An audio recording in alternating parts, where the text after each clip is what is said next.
Yeah, sure. It's possible to summarize the Because you were not there. Huh? That is not a very logical reason. Yeah, sure. No light here. Only floodlights. Directly on me. So if mind is not controlled, it's mentioned that in the 61st verse, Krishna talks about how you can control your senses by only devotion to the Lord Sri Krishna. Otherwise, you cannot control your senses. So, for the first time in the Bhagavad Gita, Krishna introduces himself as the goal of life. Sarvendriyani samyamya yukta asita matparaha vashehi yasyendriyani tasya prajna pratishtita.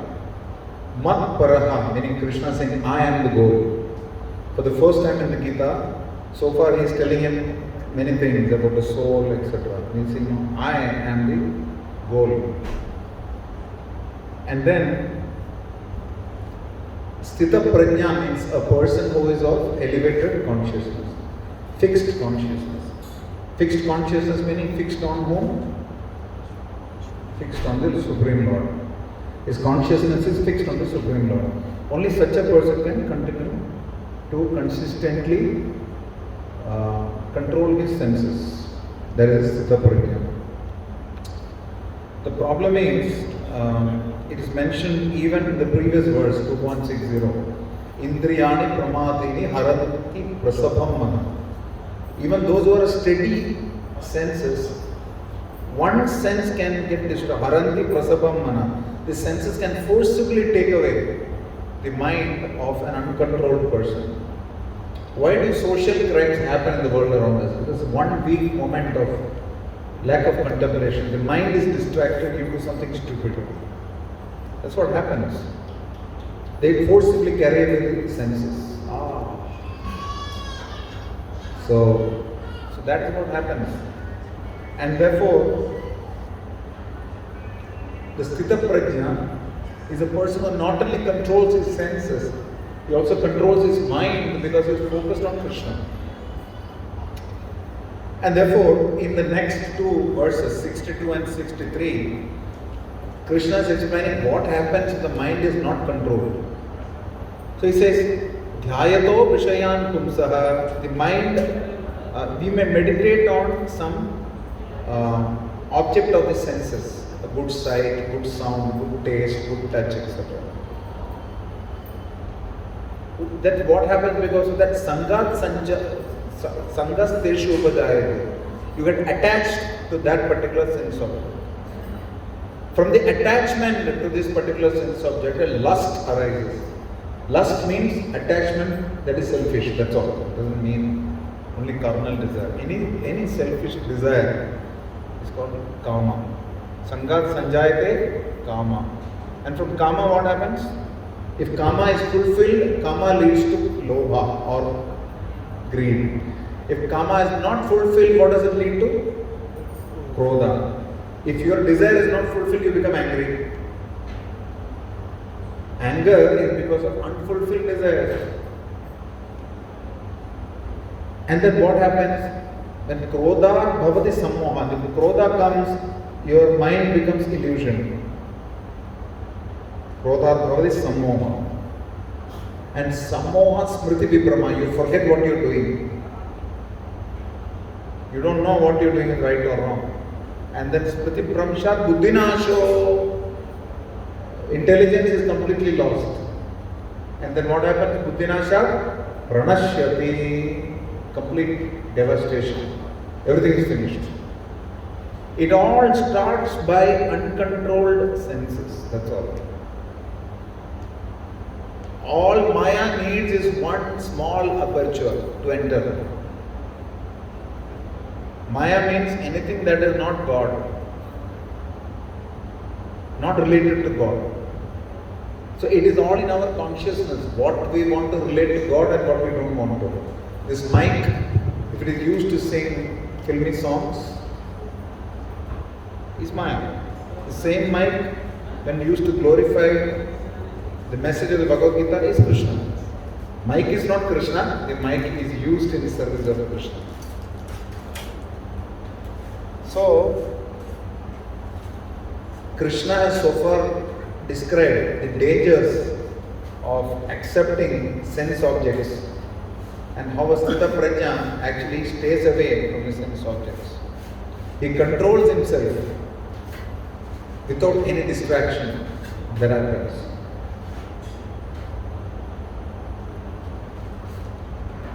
So this control over the sense object is possible by following the regulative principles of freedom. There are 4 regulative principles. We don't want to discuss it right now, but some 4 regulative principles which we have to follow. They will help us overcome the attachment to the world around us. This does not mean you have to give up the world. You can see in this room there are 2 brahmacharis. Rest of it is all grahasthas. So I'm not going to come here and tell you, give up everything. The Gita is meant for everyone. It is not only meant for Sant Purush. It is meant for day-to-day life. And it is in day-to-day life that we deal with sense objects and the conflicts to deal with them. So here it is mentioned, Krishna is going one step further from this verse, that it is not wrong to accept sense objects, provided you are accepting them with a controlled mind, a regulated mind. So that is the next shloka, 64th verse. The 64th verse, you can repeat after me. I will read, then you can read the translation. You can repeat after me. Raga dvesha vimuktayistu Vishayanindriyaischaran Atmavashyair vidheya atma Prasadam adhigacchati. Somebody can read the translation.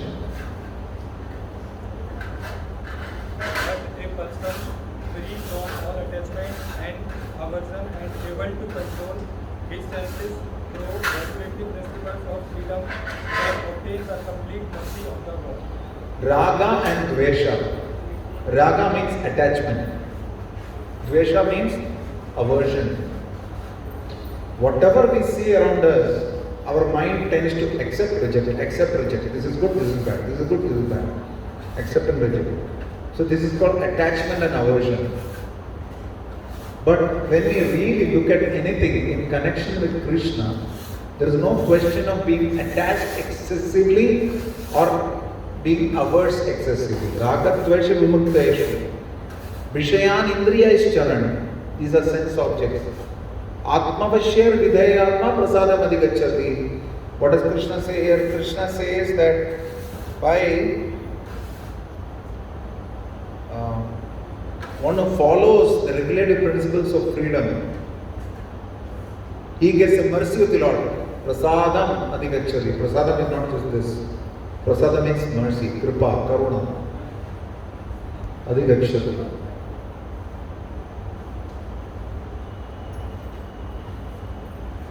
From the purport,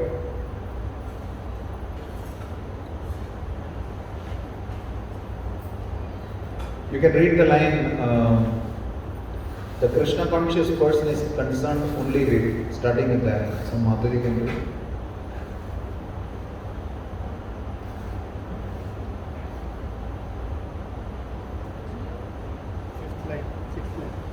Do you read that the Krishna conscious person is concerned only?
somebody may be externally looking like he's attached to some sensory thing.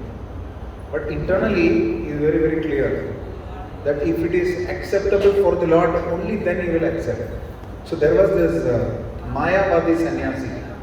Mayavadis are those who think that because of Maya, we think everything is different. Everything is one actually. This is what they think. We are God. That's what they think.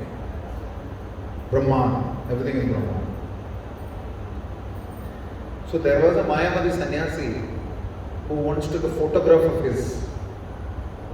The money is coming in and is showing like this. I don't want it. So the devotee showed this photograph to Srila Prabhupada. Prabhupada said, let them take a photo of me taking all the money. Let them give all the money. We will take the money and use it in Krishna's service.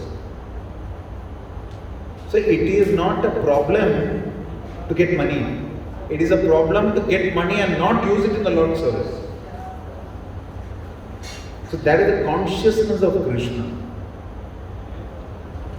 Whatever is there belongs to him. If we use it in his service, it is appropriate. Otherwise we are thieves. So that's the consciousness of Krishna. And this consciousness is mentioned in this purport. Is a causeless mercy of Krishna. Causeless meaning ahaituki.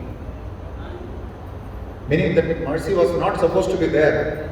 But only without any cause, by Krishna's mercy, it is happening. Krishna wants to give it on his own, so it's coming. We don't deserve it. It's just coming.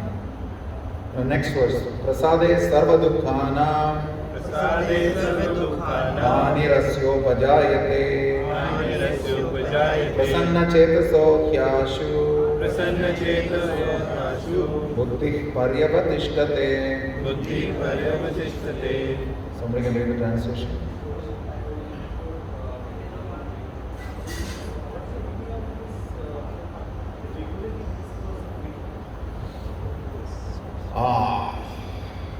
There are 4 principles of dharma. One is satyam. If you do any kind of gambling, including speculative activity, this satyam is destroyed. So one principle of regulative principle of freedom is no gambling. Then another pillar of religion is tapa, austerity, sense control.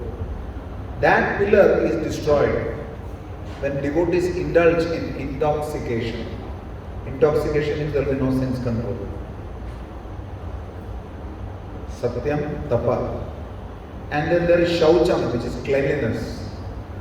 Cleanliness is destroyed when one indulges in illicit sexual activity. And the 4th one is daya. Daya means compassion. Compassion is overcome when we indulge in meat eating of any type. So the 4 principles of freedom are no meat eating, no intoxication, no gambling, and no illicit sex. These 4 principles have to be followed if one wants to advance in spirituality. But even if you are not following any of these principles, at least if you are chanting Hare Krishna on a regular basis and attentively, eventually all these principles will become easy to follow. Because currently our consciousness is not so evolved. So we may not be able to follow these principles appropriately. But if we chant the holy names of the Lord, it becomes easy. In Hindi they say, ek haath mein pyala, dusre haath mein mala. Even if you are drunkard, like Srila Prabhupada was giving a lecture, our founder Acharya, he was giving a lecture in New York. All of a sudden a drunkard came. He was all pitch drunk. He came and kept a roll of toilet paper, fresh tissue paper, on the table and left. So Prabhupada said, see, everybody has the mood of service. So he said once, if a drunkard, alcoholic, says that the taste of alcohol is Krishna, he is also making some progress. That doesn't mean you have to drink and say this is Krishna. Better avoid drinking and say this alcohol is also Krishna, but dur se Hare Krishna. So these are the 4 regulated principles of freedom. Satyam, Tapa, Shaucham and Daya. Don't write it on your hand. Get your notepad the next time.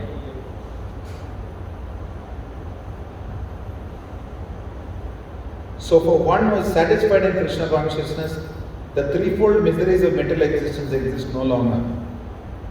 Sarva dukkhanam hanirasya upajayate. In such satisfied consciousness, one's intelligence is soon established.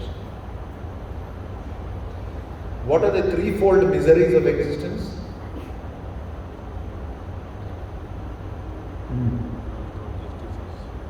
Adhyatmic, Adibhautik and Adidevik. Forget the names. Misery that is caused by our body and our mind. That is one type of misery. Second is misery that is caused by other living entities, like mosquitoes or terrorists or anything.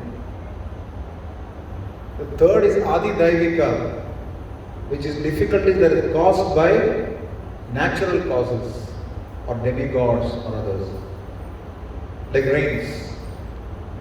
It is a klesha. It has stopped many people from coming to the temple today. You see, it's a klesha. So this is the threefold miseries of existence. So, but if somebody is satisfied in Krishna consciousness, prasade sarvadukkanam hanirasya upajayate. He's already got the mercy of the Lord if he is following all the principles of freedom and is chanting the names of the Lord. So he gets the mercy of the Lord, and for such a person, these other miseries, they don't exist or they don't trouble him as much. So next is a beautiful shloka. I will read it in a different meaning. Nasti buddhira yuktasya nacha yuktasya bhavana nacha bhavayata shantihi ashantasya kutah sukham. Shantihi plus a is read as Shantir. That's a way to write.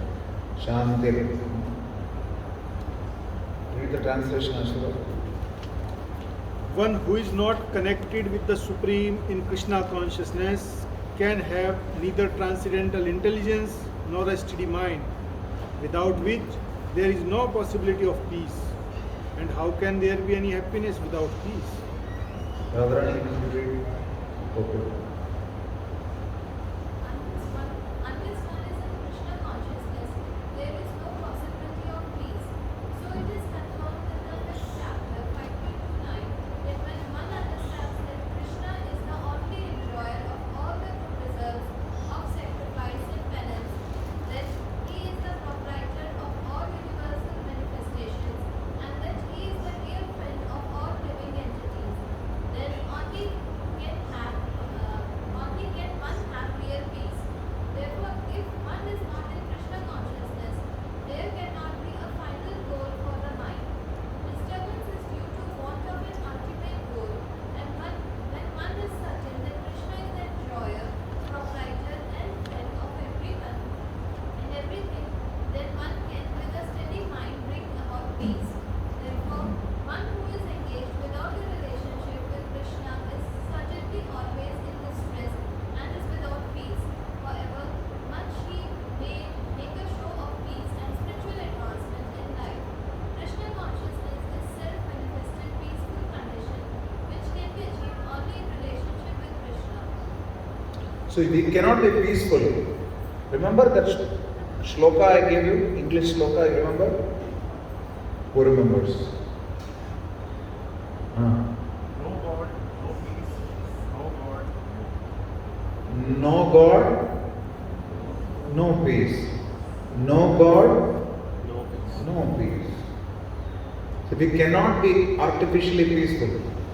Srila Prabhupada used to say, you can't put a pack of dogs in a room and expect peace. They will only fight. So but as human beings, we have a faculty of inquiry. We can try and meditate and contemplate on who is God, how do we connect to Him, etc. And when we do that, we can genuinely feel peaceful. That will be explained later in 5th chapter, 29th verse. Now, the next sloka, 67. Indriyanam hi charatam yanmano anvidiyate tadasya harati prajñam vayurnavamivam bhasi.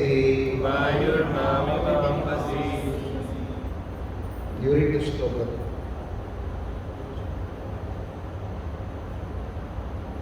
I got you. As a storm wind sweeps away a lost boat on a water, even one of the dominions on which the mind loses content away a man's spirit. Somebody else can read the purport. Read the purport.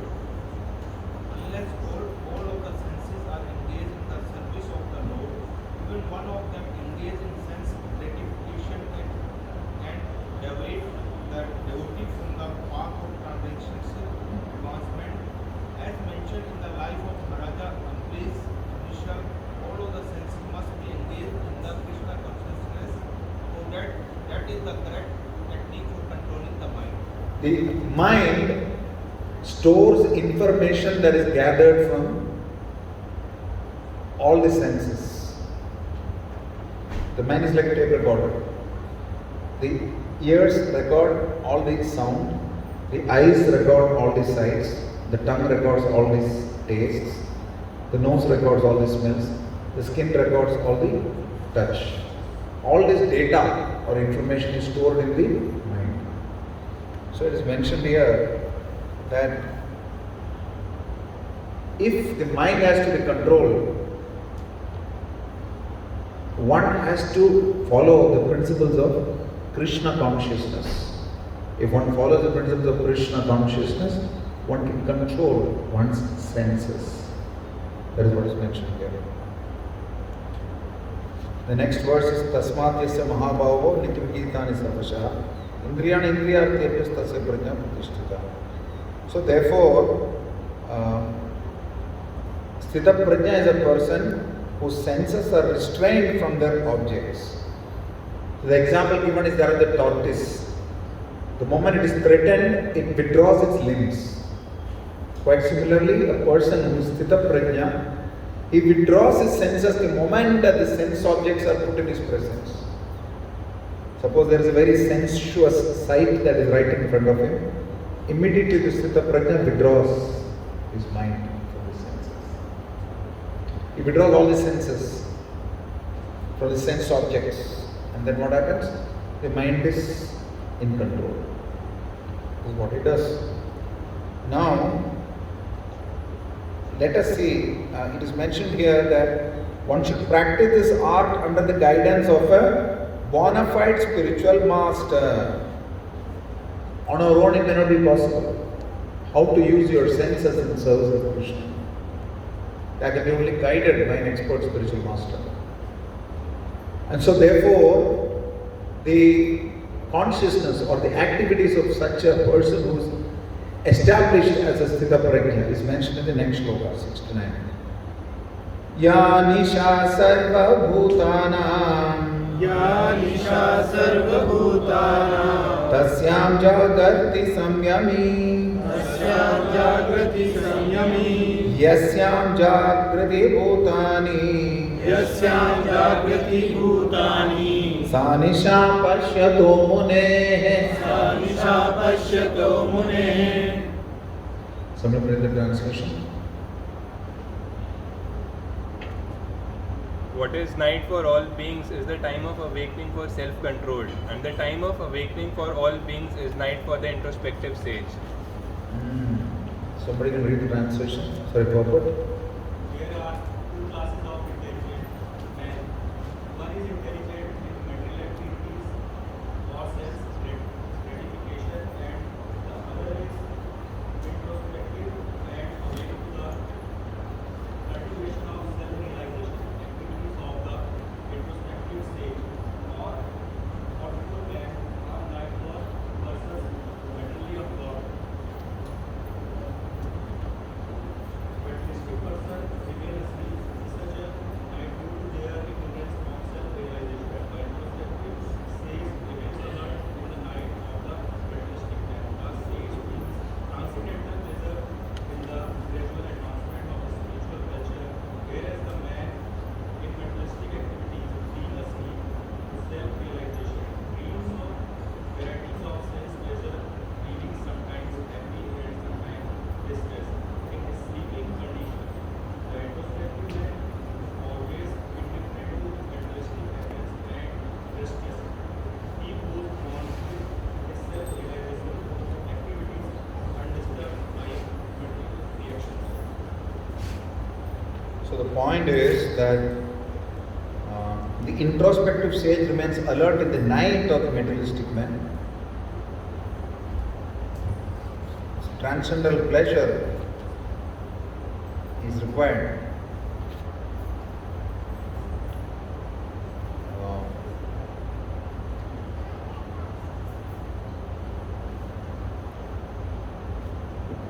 A sthita prajna, his intelligence is described like this. Because it is fixed on the soul, on the spirit soul, then it makes him experience happiness or bliss. So he is awake all the time. But for the materialist, he is sleeping at that time. Because he cannot see the things that the intelligent person fixed in devotion to the Lord can. Vimudha nanupashyanti pashyanti jnana chakshusha. It will come in the 15th chapter. So, those who are foolish, they cannot see. So you cannot see means it is night. But those who are intelligent can see things as they are because of the spiritual intelligence. Then what? Therefore it is day for them. Pashyanti jnana chakshusha. One who seeing things with the eyes of Shastra, the eyes of transcendental knowledge. Now, it is mentioned that when it is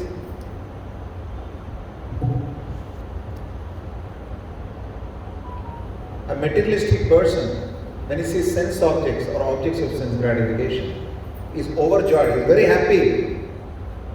There's a nice movie going on, Uncle Chips to eat, great situation, home theatre, what more can you ask for?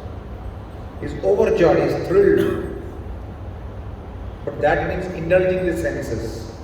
So that is fully awake, is daytime.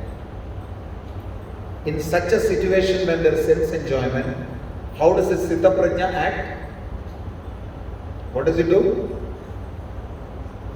What does a man of spiritual intelligence do when there is sense objects before him? Withdraws his senses. Withdraws. So that means that's night for him.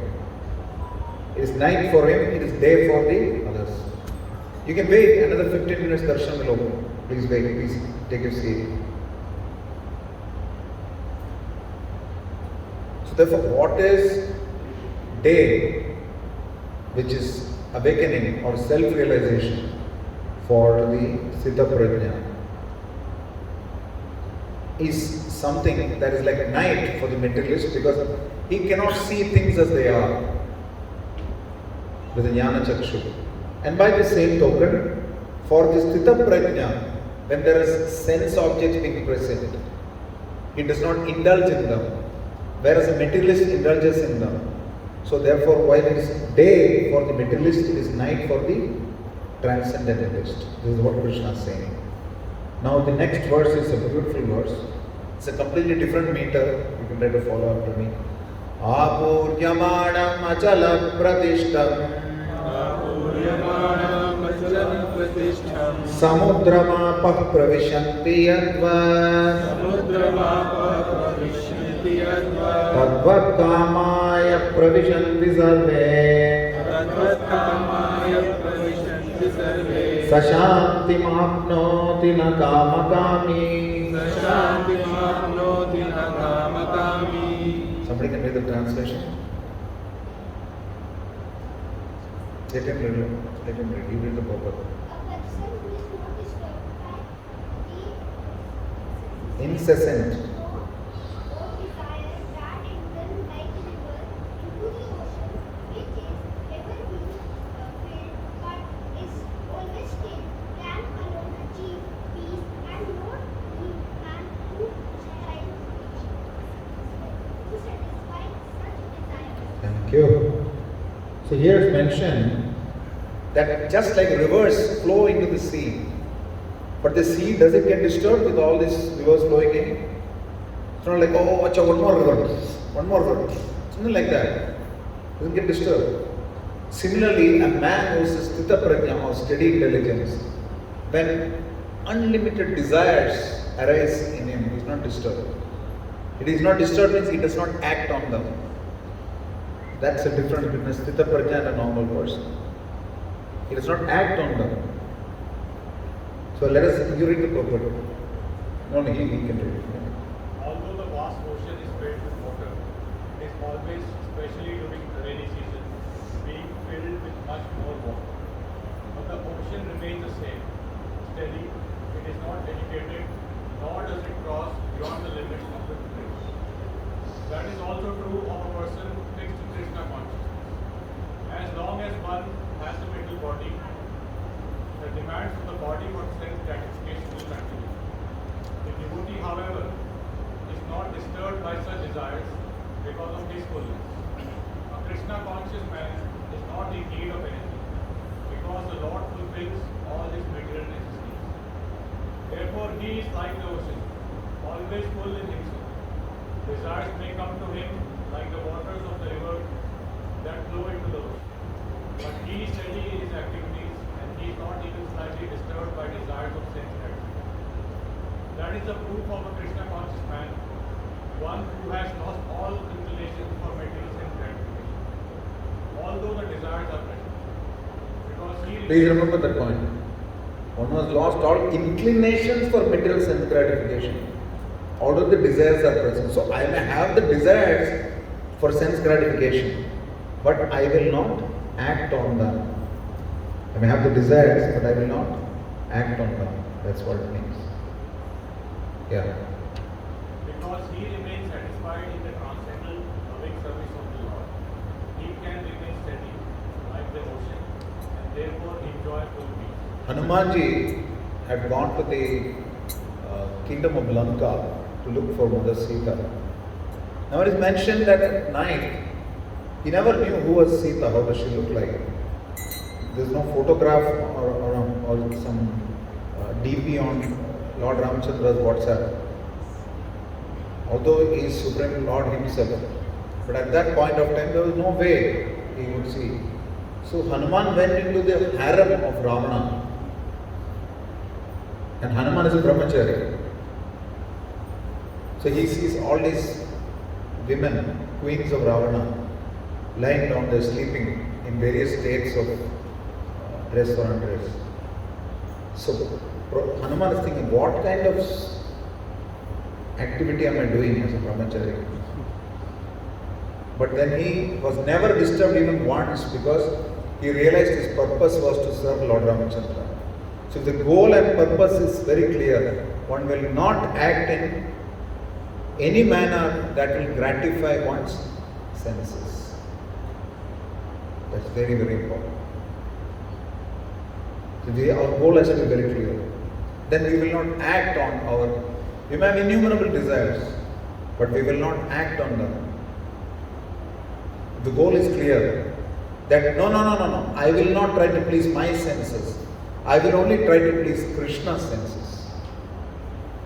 That will give us real peace. If we try to act on every single desire, we will not be peaceful. Please tell me, Is the fire extinguished by petrol or by water? So every time you fulfill a desire, you are pouring petrol into the fire. What is the best way to take care of the desire? Not act on it. It's like pouring water on it.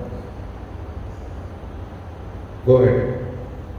Others, however, who want to fulfill desires even up to the limit of liberation, want to speak of material success, never attain peace.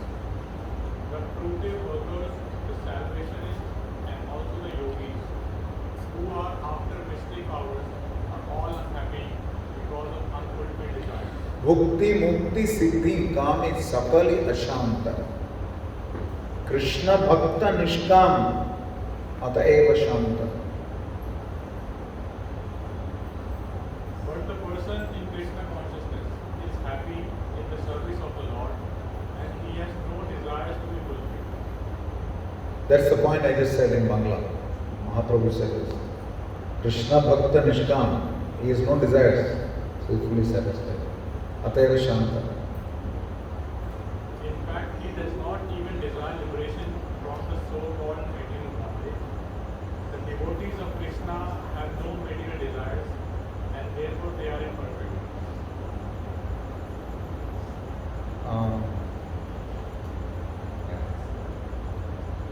Now, more qualities of the Sthita Prajna. Vihaya Kamanya Sarvan Vihaya Kamanya Sarvan Puman Charadini Spruhaha Nirmamo Nirahankara Sashanti Madhigachati. Person who has given up all desire for sense gratification, who lives free from desires, who has given up all sense of proprietorship and is devoid of false ego, he alone can attain real peace. Okay, somebody read the translation.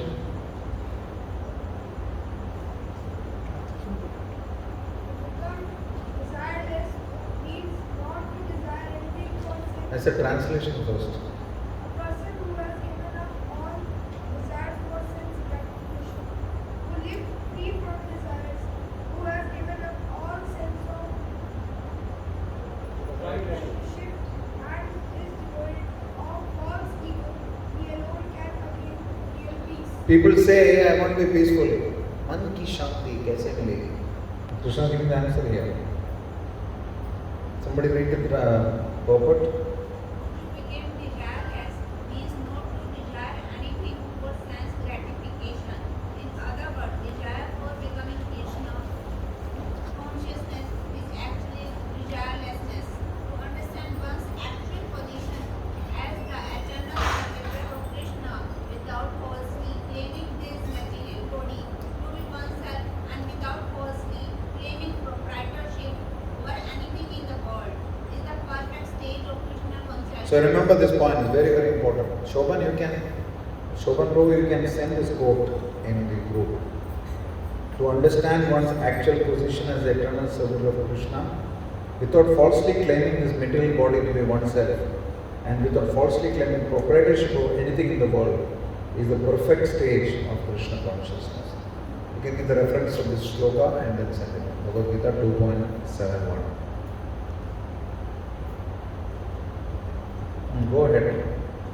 One who is situated in this perfect state known that because of Krishna is the proprietor of everything and everything must be used for the satisfaction of Krishna. Arjuna did not want to fight for his own sense satisfaction, but when he became fully Krishna consciousness, he fought because Krishna wanted him to fight. For himself there was no desire to fight, but for Krishna, the same Arjuna fought to his best ability. Real desirelessness is the desire for satisfaction of Krishna, not an artificial attempt to abolish desire. So this one also,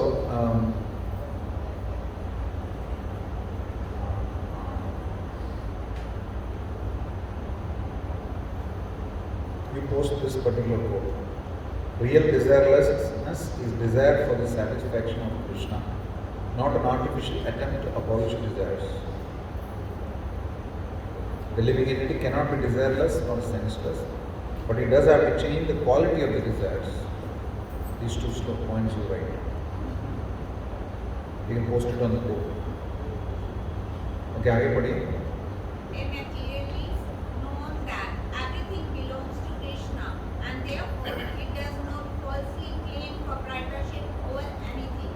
This transcendental knowledge is based on self-realization, namely knowing perfectly well that every living entity is an eternal part and parcel of Krishna's spiritual identity, and that is the eternal position of living entity is therefore never on the level of Krishna or greater than him. This understanding of Krishna consciousness is the basic principle of real peace. Which understanding of Krishna consciousness is the basic of real peace? This whole thing, transcendental knowledge is based on self-realization, namely knowing perfectly well that every living entity is an eternal part and parcel of Krishna in spiritual identity, and that the eternal position of the living entity is therefore never on the same level of Krishna or greater than him. Natasya gharyam karanam cha vidyate na cha samastyapyatikasya drishyate. We can never be equal to or greater than. In mathematics you have the sign, no? Greater than, equal to. Okay. You can never be greater than or equal to Krishna. Yeah. Yeah. Continue. That is the way of the spiritual and godly life after attaining which a man is not bewildered. If one of Verse 72. even at the hour of death, one can enter into the kingdom of God.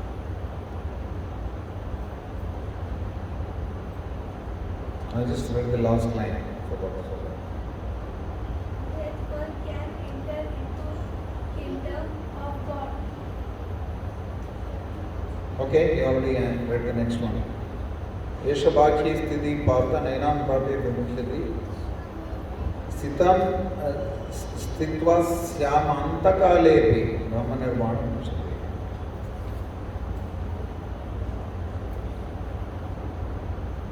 This is the way of spiritual and godly life. This means that this is the ultimate destination for us. This is the way to act. So we can read this purport. Somebody can read Mataji, some Mataji can read. Not Bacche log, Mataji. Anybody? One can attain.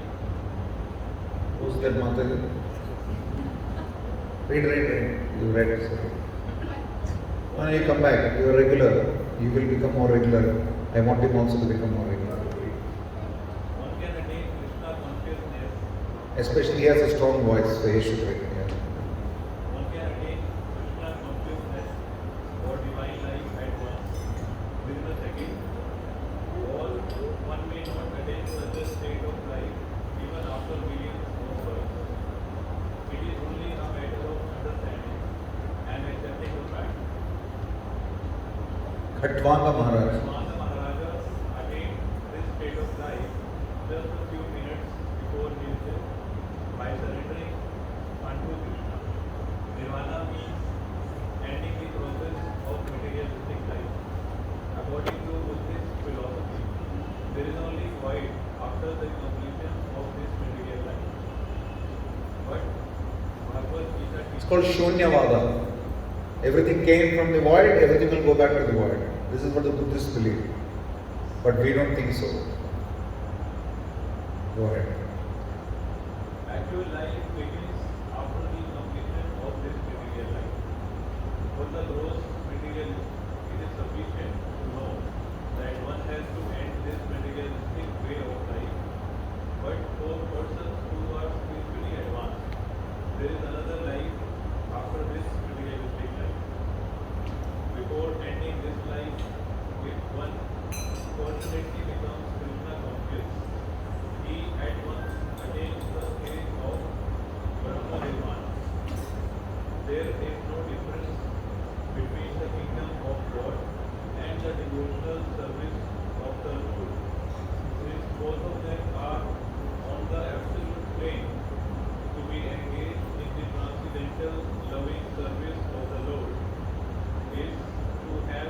the spiritual kingdom.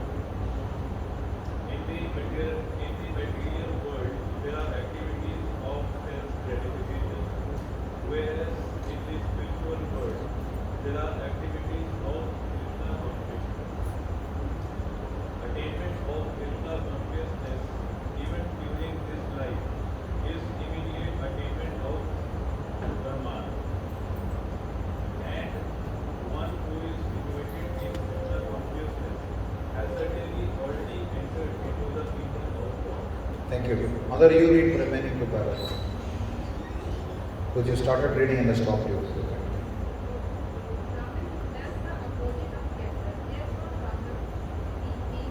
Brahmi Sthiti. Not on the platform of material activity. Devotional service of the Lord is presented in the Bhagavad Gita as the liberated state. Sagunan samati vedan brahma bhuyaya kalpate. Therefore, Brahmi Sthiti. Brahmi. Brahmi is the liberation from the material bondage. Freedom Bhakti Vinod Thakur. Bhakti Vinod Thakur has summarized the second chapter of the Bhagavad Gita as being of the content for the whole text. In the Bhagavad Gita, the subject matters are Karma Yoga, Jnana Yoga, and Bhakti Yoga, Jnana Yoga. Jnana Yoga and Bhakti Yoga. In the second chapter, Karma Yoga and Jnana Yoga have been clearly discussed, and the basis of Bhakti Yoga has also been given as the content for the complete text. Thus end Vibhakti Vedanta Prabhu. Thus, and the Bhakti Vedanta purport, the second chapter of the Srimad Bhagavad Gita is the matter of its content. Srila Prabhupada ki Jai. So this second chapter is also called the contents of the Gita summarized. So it contains a little bit of Karma Yoga, Jnana Yoga, Bhakti Yoga, everything is given a little bit. But the conclusion clearly is that we are spirit souls, we are not the body, we are eternal, we are eternally parts and parcels of Krishna. Therefore, we have to worship Him in order to attain our original position. That's the take. Now we have roughly 10 minutes. We can take one question from the Prabhus, one question from the Matajis, and we chant a little bit. Any questions from the Prabhus? Yes, Prabhu. So like you said, God desires don't act. But that is difficult. When you have desires, how to control them? It's mentioned that when you just redirect or dovetail those desires, by connecting them to Krishna, learning to connect them to Krishna, that will be possible only by training. By being in touch with an experienced practitioner of Krishna consciousness process, you will know how you will be able to connect or modify or transform your desires into something better. Higher taste. It came in a little while ago, 10 shlokas back. Rasavarjam rasopyasya param drishtva nivartate. By consciously stopping his engagements in sense gratification and engaging it with something that is a higher taste. By developing a higher taste, you can give up a lower taste. You don't have to have zero desires. You need to ensure that your desire can be modified in Krishna's service. That's the one. Thank you. Mataji's?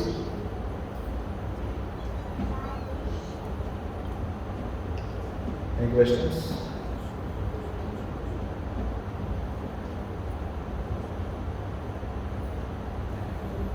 Okay? You have a question, Shobhan. Please.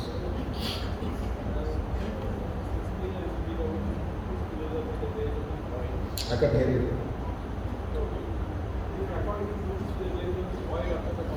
Void. In the beginning there was nothing.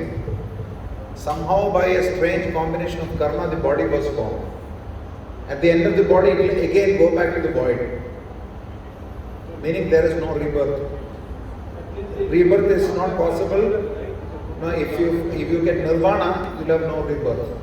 Till then it will keep happening.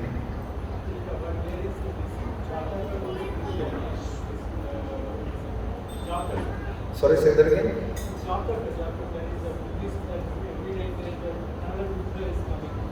Yeah, but that is there. I'm saying there is rebirth. It is on the basis of karma. Jataka. You know what Jataka tells is every time Bodhisattva came, Siddhartha Gautama or Bodhisattva takes different births, sometimes as an animal, sometimes as whatever. From childhood also we read this Jataka tales.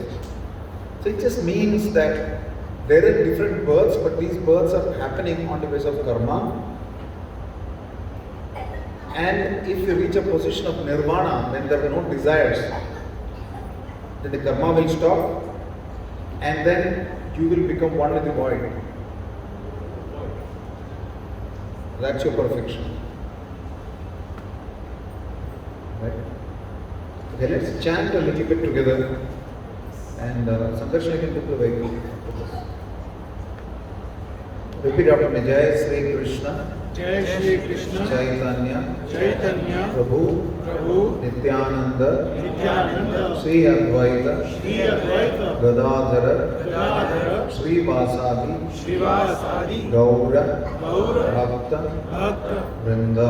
Vrinda Hare Krishna. Hare Krishna. Krishna Krishna. Hare Hare. Hare Ram. Hare Ram. Ram Ram. Hare Hare. Hare Krishna. Hare Krishna. Krishna Krishna. Hare Hare. Hare Ram. Hare Ram. Ram Ram. Hare Hare. Hare Krishna. Hare Krishna. Krishna Krishna. Hare Hare. Hare Ram. Hare Ram. Ram Ram. Hare Hare.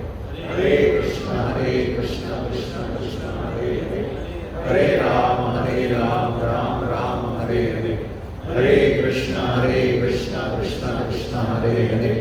Hare Ram. Hare Ram. Ram Ram. Hare Hare. Hare Krishna. Hare Krishna. Krishna Krishna. Hare Hare. Hare Ram. Hare Ram. Ram Ram. Hare Hare. Hare Krishna. Hare Krishna. Krishna Krishna. Hare Hare. Hare Ram. Hare Ram.